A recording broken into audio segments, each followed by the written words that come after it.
Hi, my name's Radha Baj. I'm a CIPD associate and a subject matter expert for them in AI and digital transformation. Today I'm joined by Semi. Hey, Semi. Hey, Radha. If you'd like to introduce yourself. Sure. Thank you very much.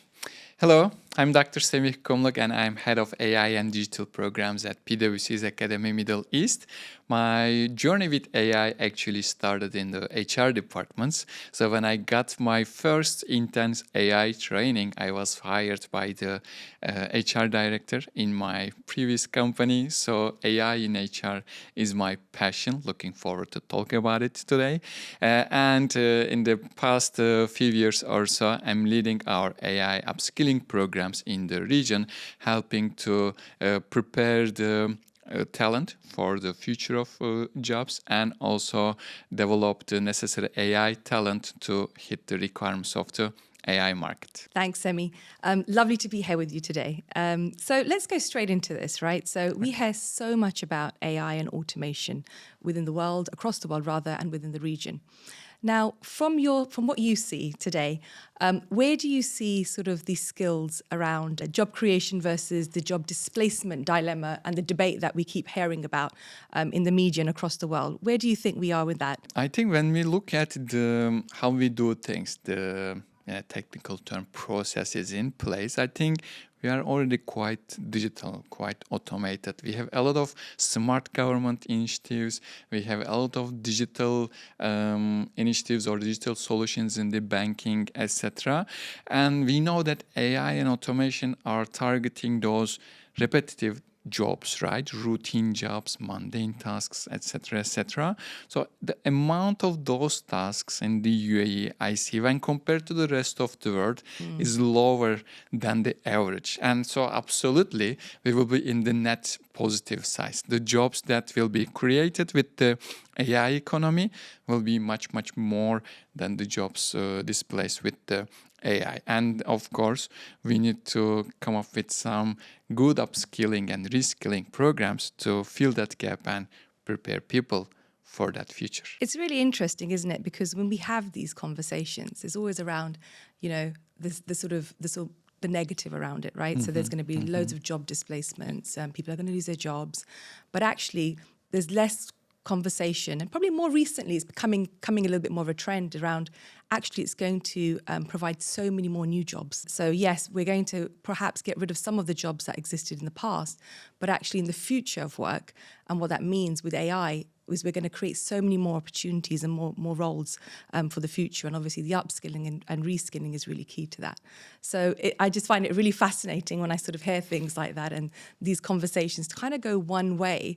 But actually we need to take a step back and think, actually, there's more to this, and the upskilling and reskilling is going to be massively important. Yeah, absolutely. If you look at the United Nations Sustainable Development Goals, one of those goals is about the quality of the jobs. I don't remember the exact name. It was something about dignity of the jobs. Actually, as a sustainability agenda, we need to transform the jobs to more value-adding jobs, to just get rid of those repetitive tasks. I think it's a natural evolution of jobs itself.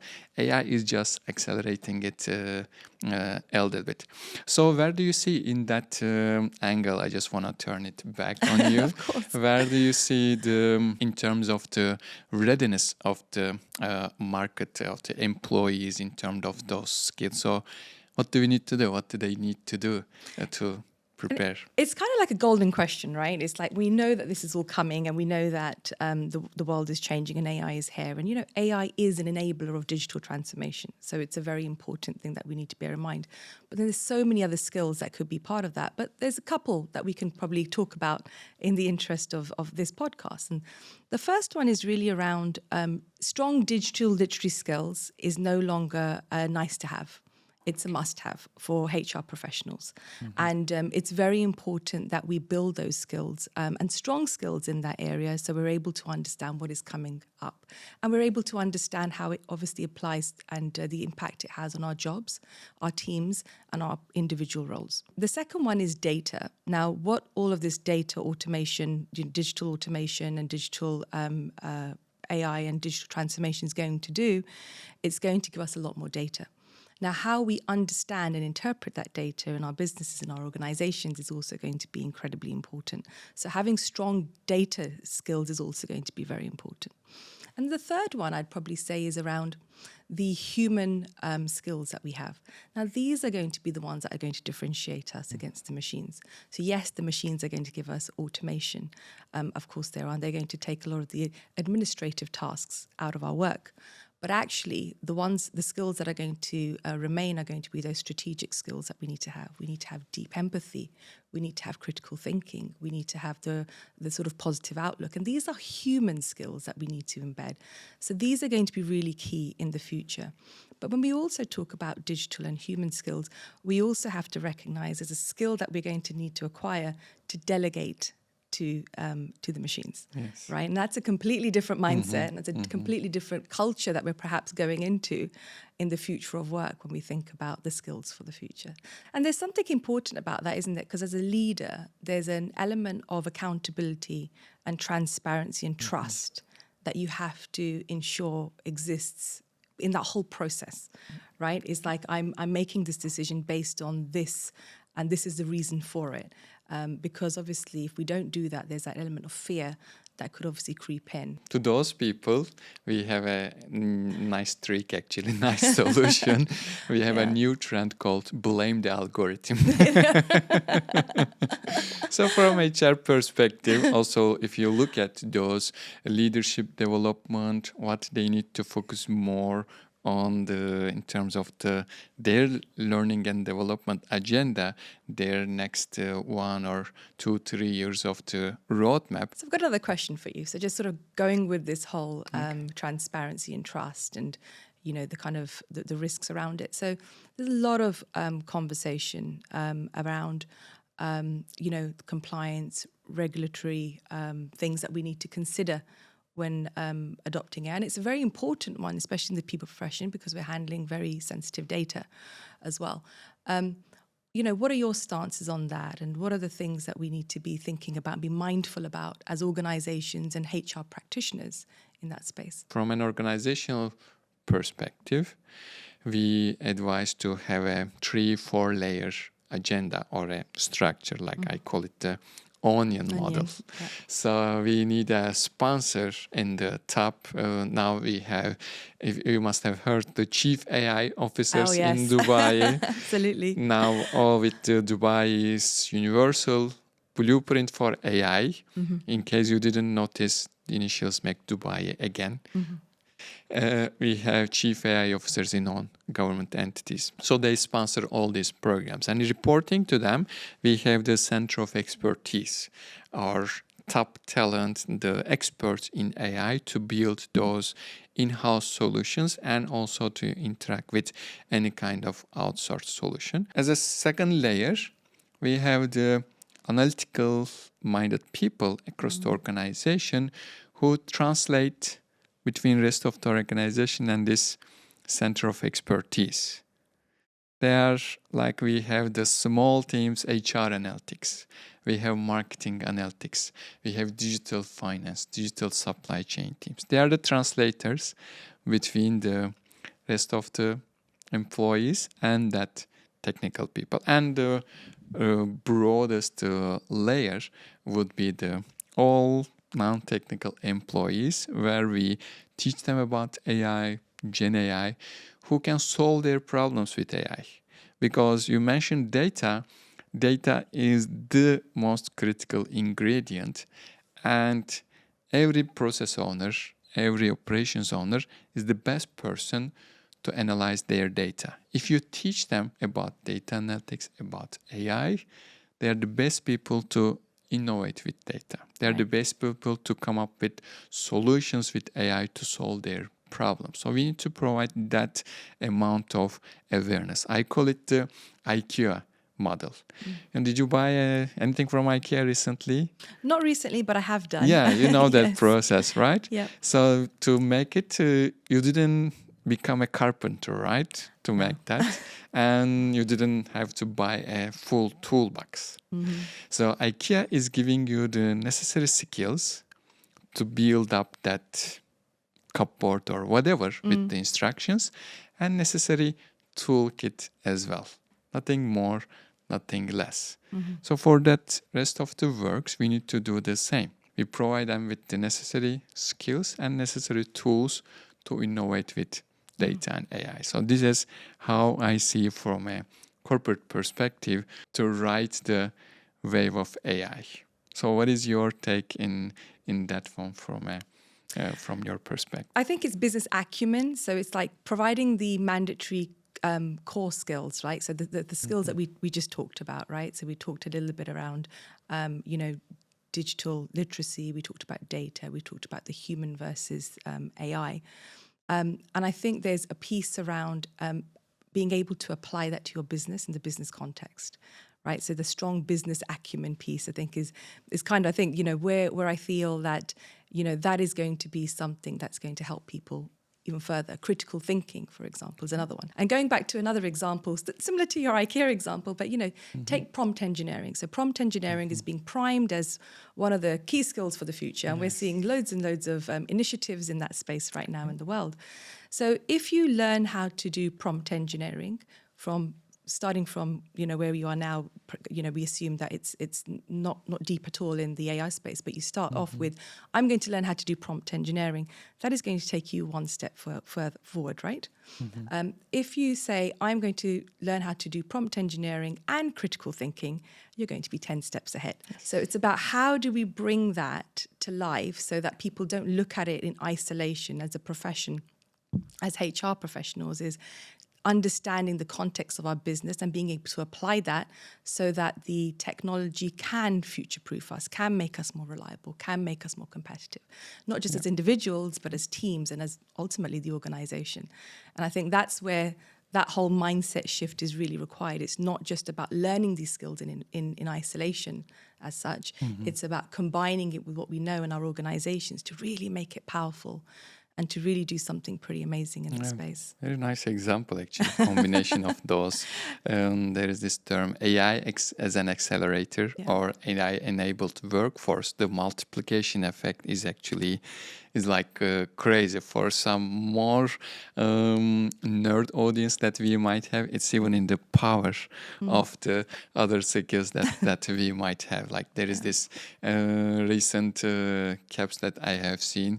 AI-enabled introvert is able to do like a lot of jobs to perform, which they wouldn't be able to do without AI enablement in that sense. That's very cool. So nice perspective. I gave my perspective in terms of the solution, but I didn't touch upon how actually. So I'm leaving the hard part to you. So what will be the difficulties, challenges for L&D people, mainly under HR, to prepare their workforce to this future? So how do we achieve that organization structure, the skill set that you described from an L&D perspective, what they should do? I think it's very important, firstly, to understand where the business is going. So what is the strategy that the business is taking with regards to AI? Understand that there will be resistance to change. Now, this is change, and change is uncomfortable for anybody, regardless of where they are in an organization, from very senior leaders to perhaps even an intern that's coming into your organization. And this is very transformative kind of change we're seeing at the moment. So understand that there will be some resistance to change. So how do we create environments that feel psychologically safe for these individuals to go on this journey with us? And then create the skills that are going to feed into all of that, right? Is look at your own organization, what you stand for, your values. Look at externally what's going on in the outside of, in society, in the region, in your wherever you are located, and think about what does that look like, and create something that is going to be tailored to your organization. This is not going to be a one-size-fits-all kind of thing. You need to be thinking about, how do I bring this into my organization so it hits a chord with your employees and it's relevant to what they're looking for and what they're after. So I think in terms of very practical steps, I think that is what I would do. But on an individual level, there are different things that you'd probably want people to think about. You know, you've got to be more curious. We need to be probing the right questions. We need to be having professional courage to ask the right questions. And that's not easy. Again, the whole culture piece that we spoke about is going to be really important in that space. The third thing I'd say is this whole piece around lifelong learning or continuous learning, right? We hear this again a lot, but the skills that we've acquired, the degrees that we've had, the qualifications, the experience, the work experience that we've acquired has got us to a nice place now, right? Just as a society, it's served us quite well. But actually, the skills that are coming up and for what is coming up in the future, those skills are not going to serve us. And being very, very clear about that and recognizing that we have to adapt and we have to change. And the pace of change is going to be so much faster than we've ever seen before, is how do we ensure that we're keeping up with that? And that is this whole, the ways that we think and the ways that we work are going to have to change with that as well. So motivation is one of the keys. So L&D initiatives, programs, agenda, upskilling programs should be supported with that solid motivation and the buy-in from the top management. And it should be clearly communicated back to the people, employees as well. And to bring it to part of culture, I can touch upon two things. One, when you develop an upskilling program, not standalone pieces of training, but you say AI transformation program, AI enablement program. You can ask ChatGPT to suggest fancy names. When you make it and everyone is aware of that program, then it supports, according to PwC survey results, it also supports your cultural development, cultural change as well. So you noticed, you mentioned experimentation nicely. Also from a technical perspective, you have to experiment with the algorithms as well. Sometimes we work on some algorithms for 3 months to see that the data doesn't have any trend. So the machine cannot learn from this data. Just the 3 months of work is to prove that machine cannot learn from that data. So also the culture should be open to that one. Open that an AI initiative which started might not converge into an AI solution as well. So culture is becoming more and more important to be able to experiment with these solutions as well. But also, isn't it an interesting one? It's like we're saying there's so many new skills and we're talking a lot about that today. But there's one thing that we haven't really talked about, and that's really around unlearning. Unlearning, because we've kind of ingrained in the way that we are, right? And that's just human nature for you. But actually, to take on all of this other stuff, we're going to have to unlearn some of the ways that we've been working right now, right? So how do we allow an environment, a culture, which allows people to unlearn, to then, build on these other skills that we're now talking about so much, right? And that's also really an interesting way that we also have to think about supporting our organizations. And, one piece that really sort of sits in all of this that I sort of look at is the whole well-being piece. We are seeing an interesting trend here. Some organizations are pausing hiring for the roles that will be done by AI soon. It's also some kind of a challenge for the other team members. Okay, develop an AI solution so you will do less work. And also we see that how this job displacement will eventually work out. Actually, not more kind of letting go, but kind of not replacing people when they just leave the company in that perspective. And so from the we talked about the skills, we talked about HR's responsibilities, etc. But we didn't talk about the promises of AI for HR, for the HR teams themselves, as our audience will be mostly HR professionals. So I'd like to just bring upon one of my favorite topics is what are some of the solutions, some of the emerging solutions that you see that using AI for HR departments by HR employees, and I can add some to that as well. So look, I think we're quite advanced, I would say. So when we talk to clients and we have a look at what's going out externally. The solutions around AI are now coming through at all parts of the employee life cycle. Okay, so before, I think initially when we were sort of on this journey, it was a lot in the talent acquisition space and the onboarding space. We hear about, AI using, HR using AI for resumes and filtering through that. So these things have been there. We've had AI that has been used in learning, in LMS, in learning management systems, and that's existed for years, right? It's just that, generative AI has kind of come to the scene, and that's why the awareness has grown. That's kind of the reality of the situation. So I think it's important to now remember and recognize that it is across the entire employee life cycle. And on that, I'd like to sort of ask you a question around, what are those, from a talent acquisition perspective, where are some of the areas that you're seeing a lot of sort of advancement in or progress in? Recruiter perspective, I think we now have more data available and stronger systems to analyze, to do some kind of cross-check with all this data. Some top employers are receiving thousands. Even I know Emirates received 1.2 million applications in the past 12 months. So to shortlist all those applications, you need more than the human effort, right? So AI is coming to help in that space. So both enabling and also enhancing the objectivity, visibility of the entire recruitment process, I would say. And the example you gave around the sort of the conundrum, right? So you've got one side of a prospect and one side of the organization, and they're both using AI. And it's a big question around the ethical use of AI, right? And making sure that aligns with the values that we have in our organization too, and what we stand for. What is your message for our audience?